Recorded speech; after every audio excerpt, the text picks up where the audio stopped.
क्यों दिया देवी सरस्वती ने सभी देवी देवताओं, त्रिदेव और त्रिदेवियों को श्राप, और गायत्री माता ने किस प्रकार देवताओं की नियति बदली।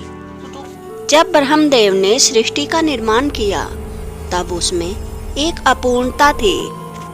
तब सृष्टि में सौंदर्य, प्रेम, वाक और अन्य भावनाओं का भाव था, और ब्रह्मदेव सूर्य के प्रकाश के समान प्रकाशित हो उठे, और उन सूर्य की किरणों ने देवी सावित्री का रूप लिया, यानी कि देवी सरस्वती।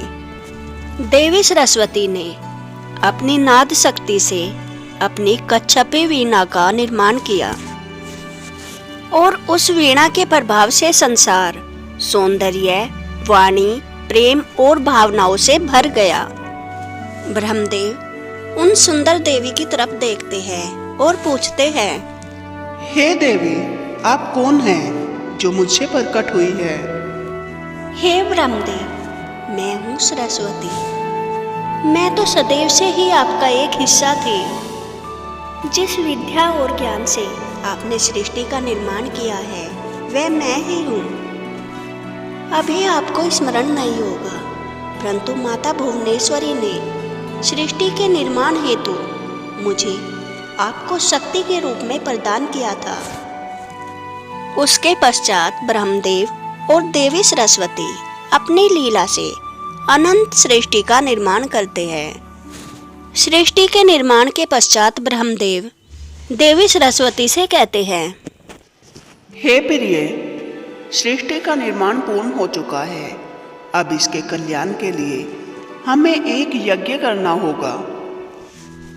उस यज्ञ में पति और पत्नी दोनों का बैठना अति आवश्यक है, और वह यज्ञ कल शुभ मुहूर्त में होगा। मैं यज्ञ में आपकी प्रतीक्षा करूंगा।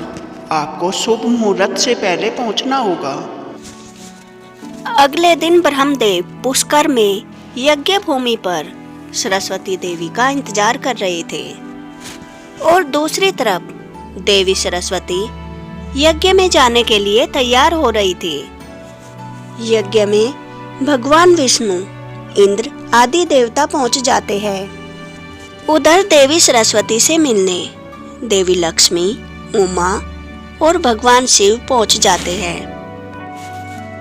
प्रणाम भ्रातासी, प्रणाम देवी लक्ष्मी, प्रणाम देवी उमा। आइए, आपका कैसे आना हुआ? प्रणाम देवी सावित्री। हमने सोचा यज्ञ में हम तुम्हारे साथ ही चलेंगे। दोनों देवियाँ और भगवान शिव माता सरस्वती को बातों में उलझा लेते हैं। उससे उन्हें समय का पता ही नहीं चलता कि कब बीत जाता है। उधर शुभ मुहूर्त निकला जा रहा था। ब्रह्मदेव देवी सरस्वती की प्रतीक्षा में अत्यंत चिंतित थे। लगता है हमें यज्ञ की शुरुआत सावित्री के बिना ही करनी होगी। नहीं ब्रह्मदेव, आपकी अर्धांगिनी के बिना यह यज्ञ संपूर्ण नहीं हो सकता।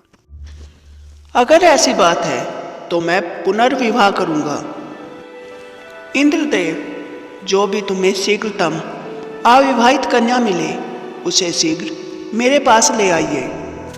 इंद्रदेव कन्या की तलाश में निकल पड़ते हैं। कैलाश के मानसरोवर के पास बैठी हुई उन्हें एक कन्या दिखाई पड़ती है। उस कन्या की शरण में वेदों के अधिष्ठात्री देवता बैठे हुए थे। हे वेदों, आप इस साधारण सी कन्या की शरण में क्यों बैठे हैं?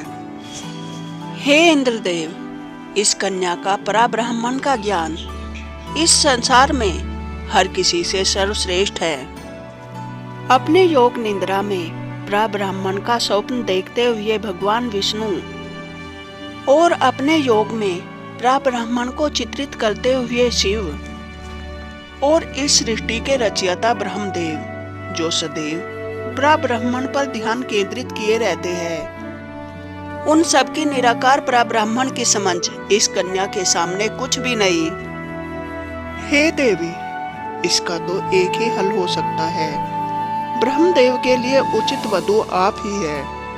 कृपया कीजिए, आप मेरे साथ चलिए। वह कन्या इंद्रदेव के साथ चली जाती है। हे ब्रह्मदेव, मैं आपके लिए कुशल कन्या ले आया। अब आप इसके साथ विवाह कर लीजिए। प्रणाम देवी, क्या आप मुझसे विवाह करने के लिए सहमत हैं? अवश्य ब्रह्मदेव, संसार के कल्याण हेतु मैं आपसे विवाह करने के लिए सहमत हूँ। परंतु ब्रह्मदेव, यह कन्या आपके साथ एक उच्च कोटि के यज्ञ में बैठने के योग्य नहीं है, क्योंकि यह ग्वालिन है। हे ऋषिवर, इंद्रदेव ने मुझे ब्रह्म कोटि के ज्ञान हेतु ही चुना है। फिर ब्राह्मण और ग्वालिन में क्या भेद रह गया? ब्राह्मण की परिभाषा ही वह है जो शास्त्रों का ज्ञाता हो। हे देवी, मुझे क्षमा कीजिए। आप सत्य में ही परम ज्ञानी हैं, परंतु इस यज्ञ के लिए दीक्षित होने के लिए आपको एक परीक्षा देनी होगी। आपको गौमुख से होकर गुजरना होगा ताकि आपका शुद्धिकरण हो जाए। वह कन्या गौमुख से होकर गुजरती है, इसलिए उनका नाम गायत्री पड़ जाता है। गायत्री देवी का कन्यादान भगवान विष्णु उनके भाई के रूप में ब्रह्मदेव को करते हैं और सभी देवी देवताओं की उपस्थिति में उनका विवाह हो जाता है। उसके पश्चात देवी गायत्री ब्रह्मदेव के साथ यज्ञ में बैठ जाती है। यज्ञ पूर्ण होने के पश्चात देवी सरस्वती, उमा, लक्ष्मी और भगवान शिव वहां पहुंचते हैं। देवी सरस्वती देवी गायत्री को अपनी जगह बैठे देखकर क्रोधित हो जाती है। ब्रह्मदेव, आप ऐसे कैसे कर सकते हैं? मेरे स्थान पर आपके साथ दूसरी स्त्री बैठी है। जगत माता देवी भुवनेश्वरी ने हमारा विवाह करवाया था। विवाहित होने के पश्चात आपने फिर से विवाह कर लिया। हे सावित्री, क्रोधित न हो। सृष्टि के कल्याण और इस यज्ञ के लिए यह अति आवश्यक था। हे भ्राता शिव, आपको अपनी बहन का प्रतिशोध लेना होगा और जो देवी देवता इस यज्ञ में सम्मिलित थे उन्हें आपको दंड देना होगा। क्षमा करना सावित्री, इस सब में मुझे ब्रह्मदेव सही लगे। सृष्टि के कल्याण हेतु और यज्ञ के लिए यह अति आवश्यक था। अगर कोई भी मेरा प्रतिशोध लेने के लिए तत्पर नहीं है तो मैं खुद ही अपना प्रतिशोध लूंगी। ब्रह्मदेव, मैं आपको श्राप देती हूँ। आज के पश्चात आपकी कभी पूजा आराधना नहीं होगी।